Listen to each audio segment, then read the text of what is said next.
جس طرح حدیث میں آیا السکون حرام علی قلوب الاولیاء، کہ ولیوں کے قلوب پر سکون حرام ہے۔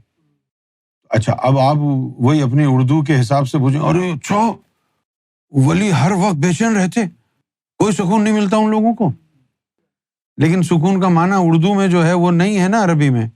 عربی میں سکون کا معنی ہے ٹو بیکم اسٹیگننٹ، کسی مقام پر جا کر کے رک جانا۔ یعنی ولیوں کے جو دل ہیں وہ اسی طرح ہر وقت گردش میں رہتے ہیں، جیسے ہر روز رب جو ہے وہ اپنی شان جو ہے بدلتا ہے۔ اسی طرح ولیوں کے دل کا جو چرخہ ہے کسی ایک مقام پر رکتا نہیں، چلتا رہتا ہے۔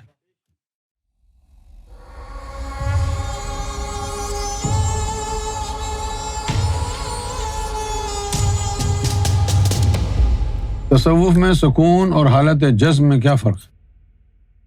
یہ بڑا مشکل سوال ہے یار، سکون اور حالت جذب۔ ندیم بھائی سے مشورہ کرتے ہیں، اس کا جواب دے دیں۔ گور شاہی مرحبا۔ گور شاہی مرحبا۔ تصوف میں سکون اور حالت جذب میں کیا فرق؟ ہاں، تصوف کی ابتدا قلب کے پاک ہونے سے جس طرح فرمایا ہے، سرکار نے فرمایا ہے کہ وہ ہوتی ہے، اور اسی کے بارے میں اللہ تعالیٰ نے قرآن میں بھی صاف کہا ہے کہ اطمینان قلب جو ہے اس کا تعلق بھی اللہ کے ذکر کا سرایت کر جانا قلب میں ہے۔ ندیم بھائی یہاں مسئلہ پتہ کیا ہے؟ جی سرکار ارشاد فرمائیں۔ مسئلہ یہاں پر یہ ہے جی کہ یہ جو لفظ سکون ہے یہ غلط معنوں میں اردو میں استعمال ہوتا ہے، اس لیے میں نے جواب نہیں دیا اس کا۔ اصل چیز سکون نہیں ہے، اطمینان ہے، اور جو سکون ہے جی عربی زبان میں جی اس کا مطلب ہے کسی مقام پر رک جانا۔ جس طرح حدیث میں آیا السکون حرام علی قلوب الاولیاء، کہ ولیوں کے قلوب پر سکون حرام ہے۔ اچھا، اب آپ وہی اپنی اردو کے حساب سے پوچھیں، ارے اچھا ولی ہر وقت بے چین رہتے، کوئی سکون نہیں ملتا ان لوگوں کو؟ لیکن سکون کا معنی اردو میں جو ہے وہ نہیں ہے نا عربی میں۔ عربی میں سکون کا معنی ہے ٹو بیکم اسٹیگننٹ، کسی مقام پر جا کر کے رک جانا۔ یعنی ولیوں کے جو دل ہیں وہ اسی طرح ہر وقت گردش میں رہتے ہیں، جیسے ہر روز رب جو ہے وہ اپنی شان جو ہے بدلتا ہے۔ اسی طرح ولیوں کے دل کا جو چرخہ ہے کسی ایک مقام پر رکتا نہیں، چلتا رہتا ہے۔ لے لیا ہے اب انہوں نے السکون حرام علی قلوب الاولیاء، یہ حدیث شریف۔ اب انہوں نے جو اردو میں جو معنی لیے جا رہا ہے وہ ہے بھئی دل کا سکون، دل کا سکون۔ دل کے سکون سے مراد ہے چین آ جانا، ٹو بیکم پیسفل۔ اچھا، پیسفل تبھی ہوگا نا جب وہ رک جائے گا۔ اف یو وانٹ اچھا peace allow your heart to stop, اس کے بعد ایسی پیس آئے گی بیٹا، ایزی پیس ہے اور کچھ نہیں ہے۔ جو اطمینان ہے وہ ہے اصل چیز، اس کے لیے قرآن میں ہے الا خبردار ہو جاؤ بذکر اللہ تطمئن القلوب۔ اگر اس کا آپ اردو میں ترجمہ سننا چاہتے ہیں اطمینان کا تو یوں بنے گا کہ دلوں کی منزل رب کا ذکر ہے۔ منزل سے مراد کیا ہے اردو میں؟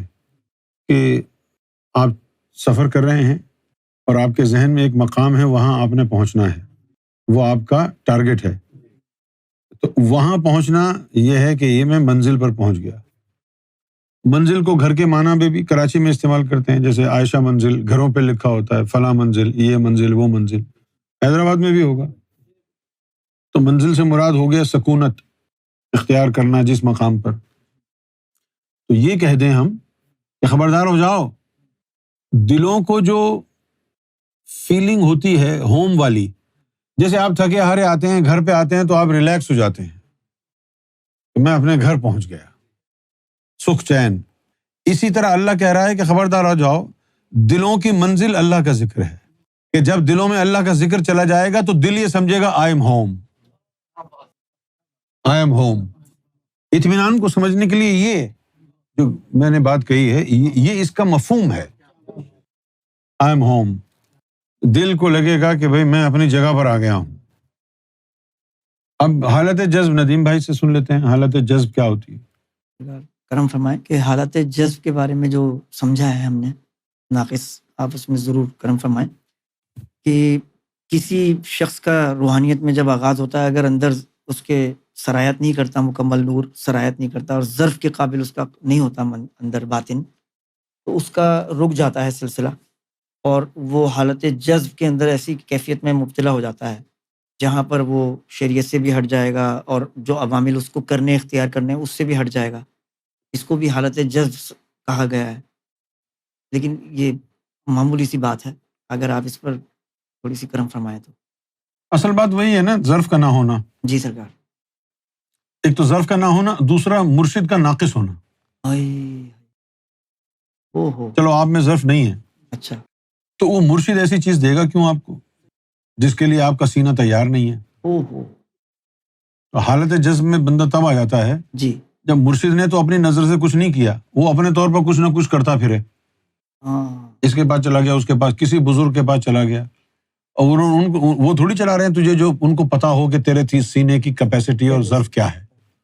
صحیح، تھوڑی بہت نظر کر دی، وہ آپ سے برداشت نہیں ہوئی، خیرات لگی بٹنے۔ اوئے، قربان جائیں سرکار کی ادا کی۔ قربان جائیں۔ آپ نے اگر کسی کو نوازا ہے تو ظرف بھی دیا ہے۔ اللہ ریاض، دوسرا یہ جی سرکار، کہ سرکار کا ایک طریقہ مبارک یہ ہے، جس طرح اب یہ یوٹیوب پر اتنی ویڈیوز لگی ہوئی ہیں، جی ان کا ڈیٹا کہاں ہے؟ ان کا ڈیٹا جو ہے مختلف ممالک میں، جیسے یہ آئس لینڈ ہے، بڑے بڑے انہوں نے جو ہے نا وہ ڈیٹا سینٹر بنائے ہوئے ہیں جہاں پر یہ محفوظ ہے ڈیٹا، وہاں سے جو ہے نا وہ کنیکٹڈ ہوتے ہیں۔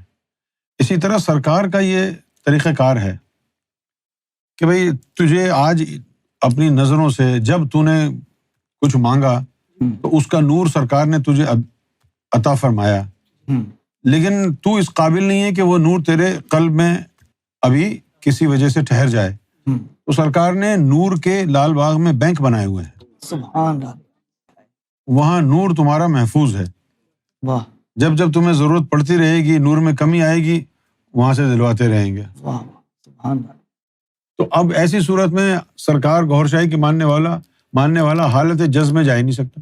بے شک، اسی طرح ایک ہوتی ہے حالت رجت۔ وہ حالت رجت کیا ہے؟ لوگوں سے رجوع کرنا، یاری دوستی قائم کرنا، سب سے خطرناک کام روحانیت میں، ہاں، لوگوں سے جان پہچان بنانا اور لوگوں کے ساتھ گپ شپ کرنا، لوگوں کے ساتھ پنچایت کرنا ہے۔ اس کی وجہ سے نور ختم ہو جاتا۔ رجوعات خلق سے منع کیا گیا۔ چند حالتوں میں ملنا ایک دوسرے سے جائز ہے کہ اللہ کی خاطر، مشن کی خاطر ملیں، بے شک، کسی ضروری کام کی خاطر ملیں، کیونکہ نفس کے اندر ایک خوبی یہ ہے جی کہ دو بندے آپس میں اگر بیٹھیں گے روزانہ تو نفس ایک دوسرے سے بہت جلد مانوس ہو جاتے ہیں، پھر آپ کو جس دن نہیں آئے گا تو آپ بور ہوں گے۔ تو یہ انسان کے نفس کی فطرت ہے۔ رجوعات خلق کا جو منع کیا گیا ہے روحانیت میں، اس کی وجہ یہ ہے کہ تیرا نفس کسی غیر کے نفس سے ملے گا، انٹریکشن ہوگی، اس کا نار ادھر، اس کا نار ادھر، اس کی برائیاں ادھر، اس کی برائیاں ادھر۔ اس لیے آدمی کو تنہائی میں رہنا پسند نہیں ہے۔ اپنے آپ کو ٹرائی کرنا ہے کیسا ہے، تو ذرا ایک دو دن اکیلے رہ کے دکھاؤ تو پھر آپ کو پتہ چلے گا۔ اگر اکیلے آپ 2-3 دن رہتے ہیں اور ایک لمحے کو بھی بور نہیں ہوتے تو سمجھ جائیں کہ آپ کا جو ہے نا روحانی تعلق مستحکم ہے۔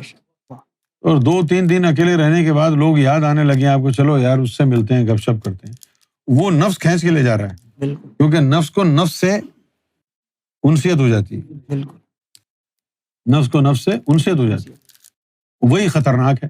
بے شک، ابھی جو لوگ کہتے ہیں میں تنہائی پسند ہوں، تنہائی پسند ہوں، وہ تو ابھی لوگوں سے میل جول زیادہ ہو گیا نا، تو اس لیے پھر لگتا ہے میں تنہائی پسند ہوں، یہ سب جائیں ایسے۔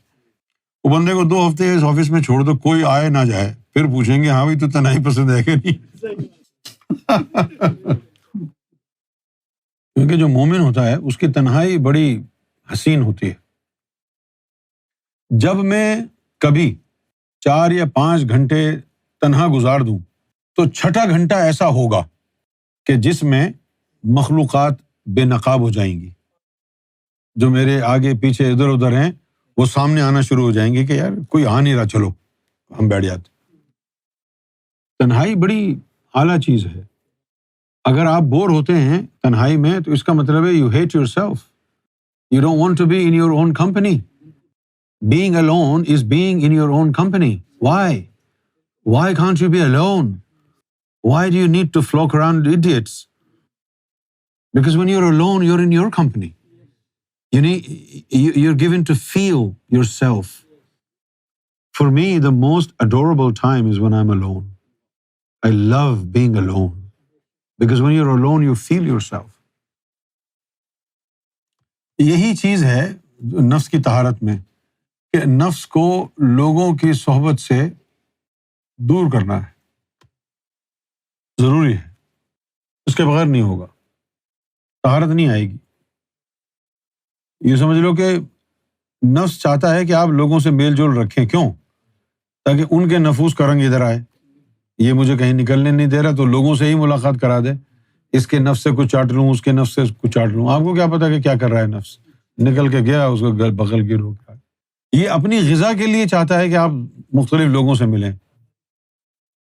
یہ میں روحانیت کی جڑ بتا رہا ہوں تمہیں. رجوعات خلق منع کیوں ہے؟ میل جول منع کیوں ہے؟ اس لیے کہ نفس ایک دوسرے کا جو ہے نا مونس ہو جاتا ہے. نفس کو دوسرے کے نفس سے غذا ملتی ہے, اس لیے چاہتا ہے کہ مجھے لوگوں کی شکل دکھا, لوگوں سے ملا, چلو اس کے پاس چلتے ہیں, چلو اس کے پاس چلتے ہیں. کیوں؟ اسی لیے کچھ لوگ بور بھی ہو جاتے ہیں اکیلے. اچھا, کچھ ایسے بھی ہوتے ہیں جن کو اکیلے رہنے کی عادت ہو جاتی ہے, پھر وہ کسی کے ساتھ رہ نہیں سکتے. سنا ہے؟ کچھ لوگوں کو عادت ہو جاتی ہے اکیلے رہنے کی. پھر جب ان کی شادی وادی ہو جاتی ہے تو پھر وہ تھوڑی بہت دیر بیوی کے پاس بیٹھے, اس کے بعد نکل لیے ادھر ادھر آدم بیزار, کیونکہ ان کو اکیلے رہنے کی عادت پڑ جاتی ہے.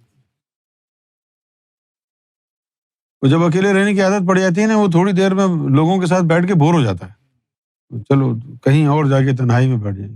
لوگ سمجھتے ہیں کہ یہ سالا یا تو متکبر ہے یا ڈپریسڈ ہے, اکیلے بیٹھا ہوا ہے. لوگوں میں بھی بیٹھ, مل جل, ہنس کھیل. لوگوں کا اپنا اپنا فلسفہ ہے نا.